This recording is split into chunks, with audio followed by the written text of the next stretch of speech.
Bonjour à tous, c'est Yana. Alors cette semaine, nouvelle catégorie dans les vidéos, les plus au Japon et les moins au Japon. Alors aujourd'hui, on commence avec les plus.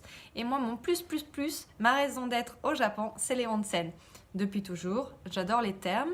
Alors ça n'a rien à voir avec les termes français qui sont un peu médicalisés. Au Japon, c'est vraiment les sources chaudes accessibles à tous. Alors en plus, sur l'île de Kyushu, on a vraiment l'embarras du choix. Il y en a absolument partout et on peut y aller autant de temps qu'on veut pour 500 yens en général, c'est très accessible. Alors ici, vu qu'il y a du choix, il y a en plus des onsen familiaux qu'on peut louer à l'heure ou sur 2 heures. Ça coûte environ, je dirais, 25 à 30 euros par famille. Donc ça vaut vraiment le coup.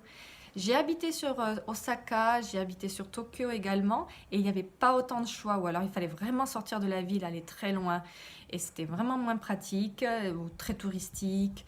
Voilà, j'ai pas eu la même chose sur mes 2 années là-bas. Alors qu'à Kyushu, c'est vraiment partout, très pratique. C'est à la sortie de la journée de travail, on y va, voilà, juste pour se relaxer, plutôt que de prendre le bain à la maison. Euh, Ce qui est bien aussi, c'est par exemple les petits week-ends dans les ryokan, donc les hôtels traditionnels japonais. À moins d'1 heure de voiture de Fukuoka, il y a un choix pareil aussi incroyable à tous les prix. Ça peut coûter genre de 60 euros par personne la nuit, à beaucoup plus, hein. Après, il n'y a pas de limite suivant le standing du ryokan. Mais ça permet donc pendant 24 heures de se prélasser dans différents bains très traditionnels. Alors moi, j'aime tout particulièrement ceux qui sont perdus dans la montagne ou alors dans le bain et carrément dans les rochers.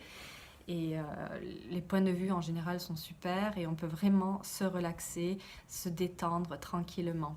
Alors après en ville, il y a ce qu'on appelle les faux onsen qui sont des sortes donc on appelle ça des sentos, ce sont des centres aquatiques qui regroupent plusieurs bains. En général, il y a des bains à remous, il y a des jets massants, il y a des bains d'eau froide, il y a en général un sauna, il y a un hammam avec du sel pour se frotter le corps comme un gommage et il y a en général un bassin aussi à l'extérieur.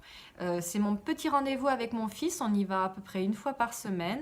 On achète des cartes, voilà, des tickets de 10 entrées qui sont un peu moins chers que le prix à l'entrée. C'est en général gratuit pour les enfants jusqu'à l'âge de 6 ans.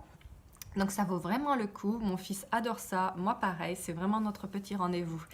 Donc voilà, donc moi, quand je m'imagine parfois rentrer en France, je me dis s'il y a bien une chose qui va me manquer, c'est les onsen. Et la raison pour laquelle j'habite sur Kyushu, c'est aussi parce qu'il y a les onsen. Donc n'hésitez pas à venir nous voir sur Kyushu, sur Fukuoka, je vous présenterai les onsen du coin. Il y en a tellement, je ne peux pas vous en recommander un. D'ailleurs, je vais toujours à un endroit différent pour en tester un nouveau et je suis jamais déçue. Voilà, donc j'espère que ça vous a plu. N'hésitez pas à vous inscrire et à me donner aussi vos petites expériences et des questions si vous en avez. À très bientôt!